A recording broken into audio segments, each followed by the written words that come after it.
Isn't just amazing the places you fall asleep?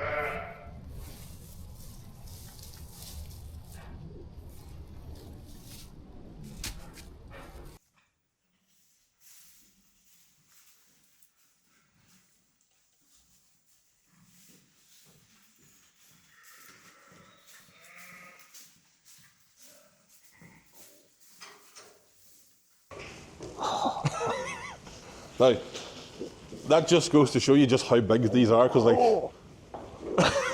I'm stuck. you didn't find them quick enough.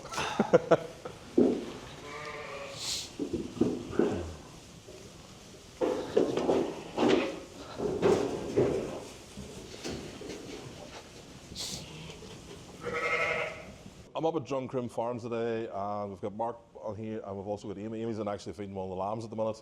Amy did it a couple of weeks ago on the tractor run. She was on the news for the RTE and also the BBC. And Amy did a brilliant piece on how the family farm tax, the inheritance tax, is actually going to affect farms going forward. But today is a wee bit different. I'm actually up with Mark. Lambing's kicked off now.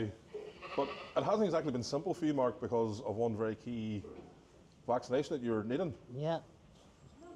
Must admit that it has been a difficult period of time. A month ago we should have had a vaccination to cover all clostridial diseases that are passed on from the ewe to the lambs, along with the Pasteurella pneumonia, Pasteurella element of the vaccine. It's well known that the manufacturers are having problems with this at the minute. It's mainly made in Europe, and there's a manufacturing plant in England. But as you said to say, like me and you discussed this a bit the other day in detail, like everybody knows lambing seems coming forward. You roughly know every year how much you're going to need, if not slightly more. And the lack of availability and the lack of answers coming forward on what you're going to get, how you're going to get it all there, like it has caused you a bit of heartache as well, because it affects everything going down the line with it, because if your ewes aren't vaccinated properly, it passes on to you lost the lamb. And the problems. Like I went a good time fortnight before I actually needed, inquiring about it, and local vets everywhere, and even over in England, the trade suppliers over there couldn't supply it. Even down south, couldn't get a source of it at all. And then eventually told that it was a problem with a batch that had to be actually dumped. Actually, had to destroy the batch that potentially could have been used over here. Could have been used, but the problem is that the factory that it's made in is running at full capacity, as it was, without any batch failures. Yeah. So whenever you get a batch failure on it, there's no extra to compensate. There's nothing to go on, but it's like it's not just you. It's basically every sheep farmer across UK and Ireland that's affected. Yeah, affected. And for what, as you say, if it's at 100% production with no oversight or any extra producing capabilities to produce anymore, it then screws the whole thing up, because that means that it puts you in the back foot. And then what else can you do? That's and it. if you lose one ewe and two lambs, Yeah, I housed these sheep you see here, not long housed. They were due to lamb on the 24th, which was Monday past, and I brought them in the previous Thursday afternoon, nice and dry. Their backs were nice and dry. Put them into the house, onto the nice area house here, and then came out on Friday morning. There was 3 almost dead, and I knew immediately what was wrong. It was acute pneumonia. Rang the vet, and the vet came out and said, "Look, you have to inject what ones you see, and try to save them." Things didn't get any better, so on Saturday afternoon, instead of using what you would know as your vaccine, you had to then use antibiotics, and I did every ewe, double injected every ewe with antibiotics because of this. And by Sunday morning, I had lost 7% of my flock with pneumonia. and 7% of a flock is massive, but almost in that situation, you use the vaccine to be preventative, whereas then all of a sudden, because it's not available, then you have to try and be curative. And the powers that be want you to be antimicrobial resistant, to avoid antimicrobial resistance, and not to be using as much antibiotics. And I as a policy on the farm to reduce my antibiotic usage. Yeah. But by using vaccines that are safe and But then that's basically working twofold against you, because if you need the vaccine and they want us to reduce the amount of antibiotics being used, they know this vaccine's such a key part to it, but yet there's no clear path for you. You're kind of caught between a rock and a hard place and sort of going, like I've lost 7% of my herd at a few £1,000, and yes, that's a major blow for you.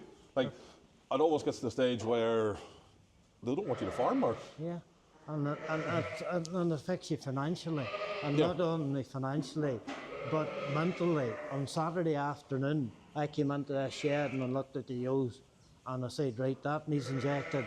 Maybe that one needs injected, and I got myself in such a state. Yeah. I didn't know what to do, so I rang the vet and he left me out product to inject the whole thing. But thankfully, come Monday morning, I had made the right decision. It was the right call. The Yeah. ewes were looking a lot healthier. By Tuesday, they were actually looking their meal again, and they were looking fed, and it brought the whole thing back into. But that's the problem too. Like, and that's a very key part you highlight. Like, physically and mentally, that will put such a drain on you, and you've only just started lambing, and straight off the bat, you're 7% of your flock already gone.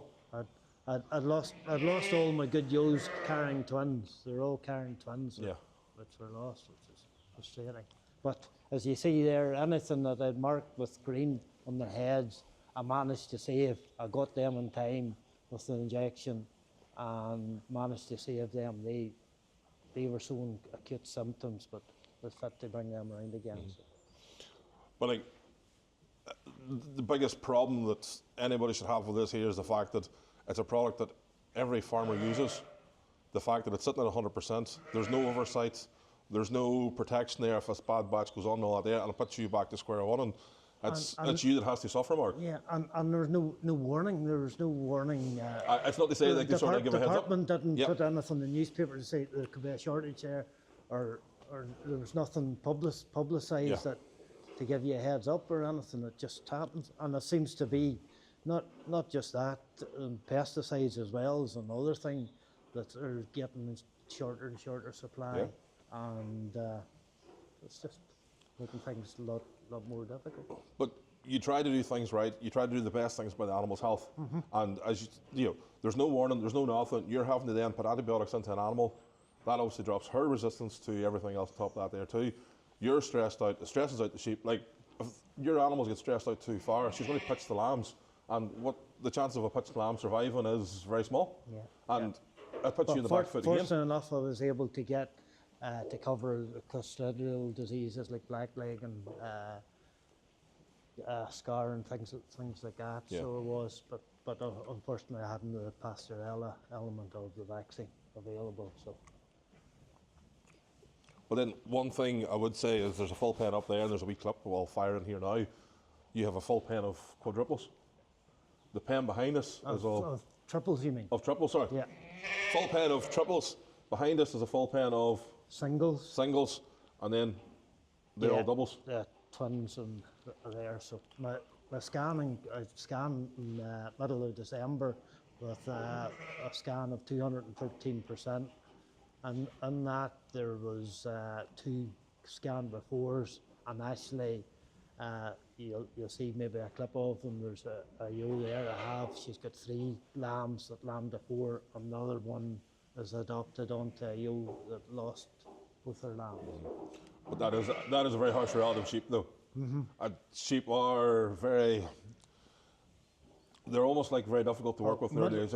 Middle of lambing, any sheep farmer will know you're running a crest of a wave. You're either up high or you're down low. Yep. So your highs and joys whenever you have a successful lamb and you new birth there and give the But first it does breath. throw you a curveball. But then whenever you've won, you're trying to lamb a hog it, and there's 2 big lambs inside or a big single, and you work your best trying to get it out, and then you bring it out, and it's like Dead lamb. Yeah. Yeah. Like, sheep farming is probably one of the toughest physically and mentally, because you have to accept so much good, but the bad part of sheep is you have to accept the loss. And even from my days when I've read sheep with my grandfather, it's gone back to whenever I was away, and like that's gone back a long time ago. And that was the one thing he prepared me for when I was back there. He says, yeah, just because she scans with 2 lambs does not necessarily mean 2 lambs. She can lose both lambs, one both good and all that there. But as you say, some of the triples you try to foster on the lamb onto another ewe to make it 2 lambs per ewe. I do a wet foster, and it normally works quite well. Yeah. As soon as I get a wet lamb, or as soon as a ewe's given birth that I know is a single, I have a lamb ready there, so whenever I'm lambing it, whatever I'll get the fluids over it. And then it incorporates the smell. And a tight pen enclosed that then the maternal instinct kicks in and she accepts the lamb. But you have to, it's experience too. You know your lambs, what lambs you have spare, and then you can look at the ewe and decide which ewe will take which lamb, sort of thing. And you'll know some of them, there's no point even trying, because you know. You just know rightly, it's not even worth the hassle, because she's not going to accept it, and possibly she could hurt the lamb and all too. She just batter it onto a wall or something like that. As you can see, they know where the food bag is.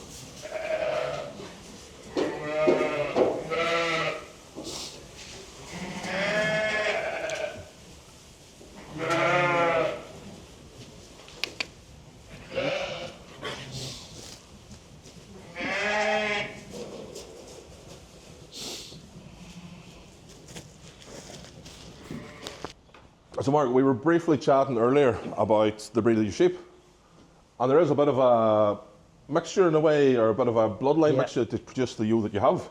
That's right. I tried to work a close flock. The only thing I buy in is my rams, and I took a notion through. I was involved a few years in the business development group. Was very beneficial to me. A lot of like-minded farmers in the area got together, and we basically learn peer learning, learn from each other, and that was learned valuable experience there. And I decided to buy a Belclare ram because I wanted to increase my prolificity, my ewes. I was only scanning back then about 180, 85%.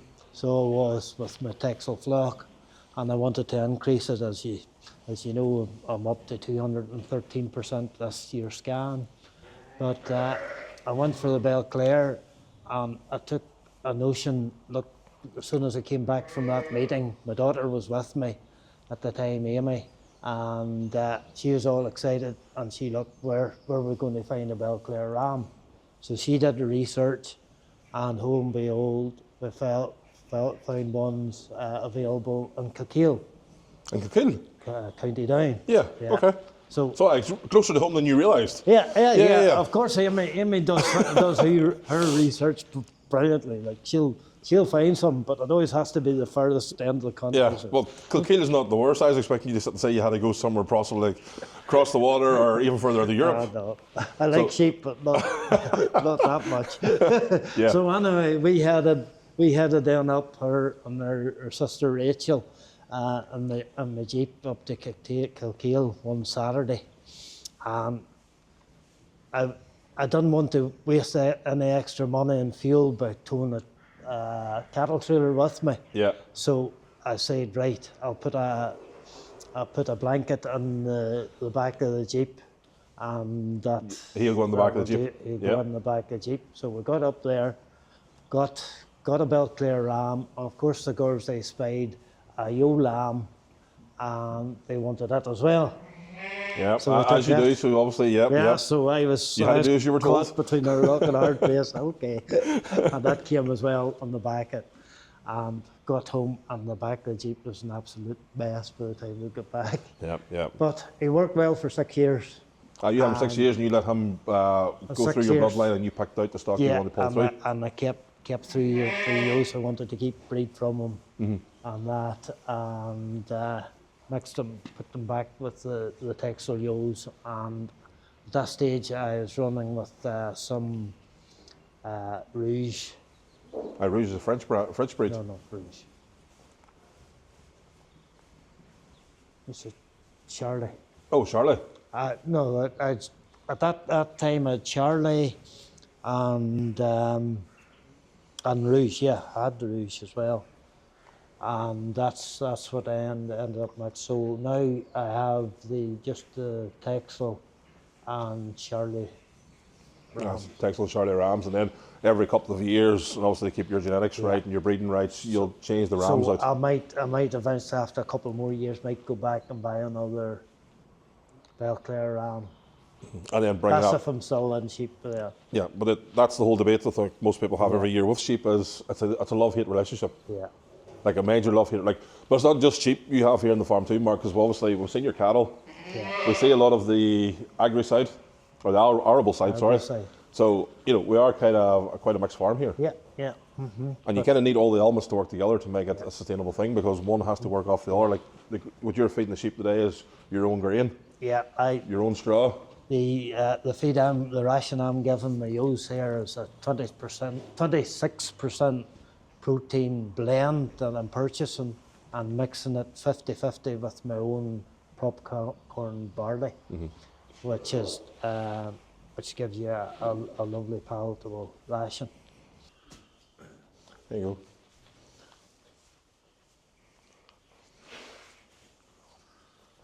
You can see now she's just doing her wee stomp.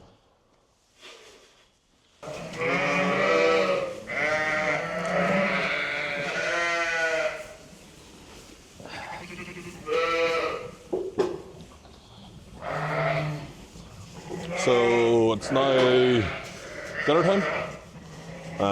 Just giving the ewes a wee bit of feed here. As you can see, dinner time kind of gets a wee bit noisier.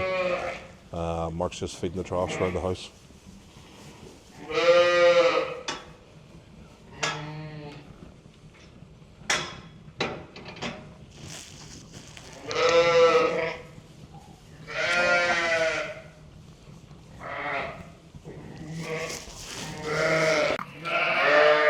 So whatever out the other day, just didn't get the chance to get a sheep lambing, which is sod's law. And, as we were talking to Mark there earlier, Mark's got a third of the three now, and this girl's got a set of twins in her. You see, first lamb's out, maternal instinct is kicked in, where she's trying to clean the lamb off. But predator instinct, they get the lamb licked off as possible for just the smell, so predators don't get as they're in the wild. And she'll get one more lamb on her to come out.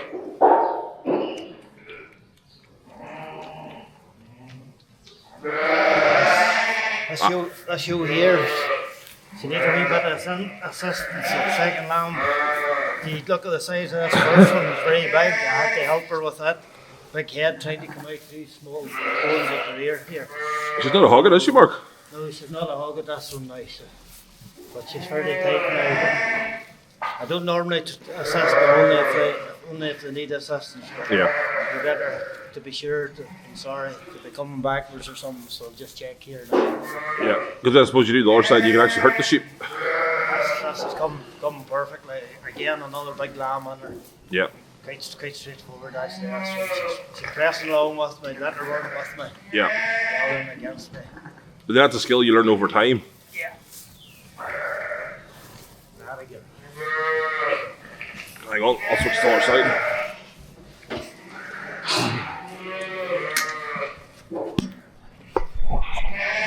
Get the legs extended.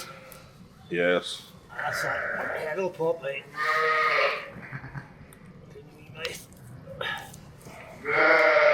That is a big lamb.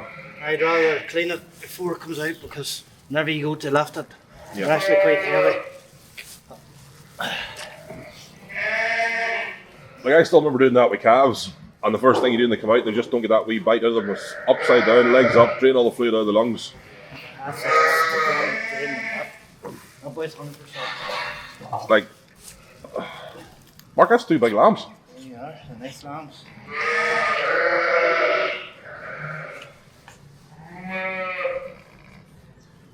Those are big lambs. And then what I would do now is give them a wee shot of Provita, lamb response. Yeah. I just down the throat. Get them up and going. And the most important bit, Iodine. do them with iodine. Yeah. Now, I mix iodine with a quarter mix of methylated spirits. Okay. The theory behind the methylated spirits is to get the mixture to dry quicker in the navel. Yeah. Aye, because that'll help dry out dry out to save infection. It'll dry out quicker with the methylated spirits. Yeah. Mixed up. But that's using the 10% of strong iodine.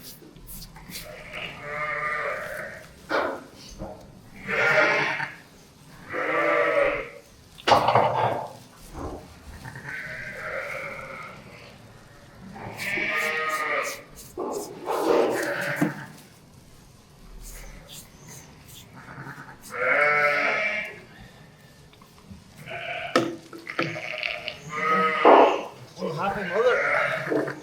Unhappy mother and 2 big lambs, Mark. Yeah. So we actually did get our lambing footage. As you can see, like just the size. Hello. No, thank you for watching.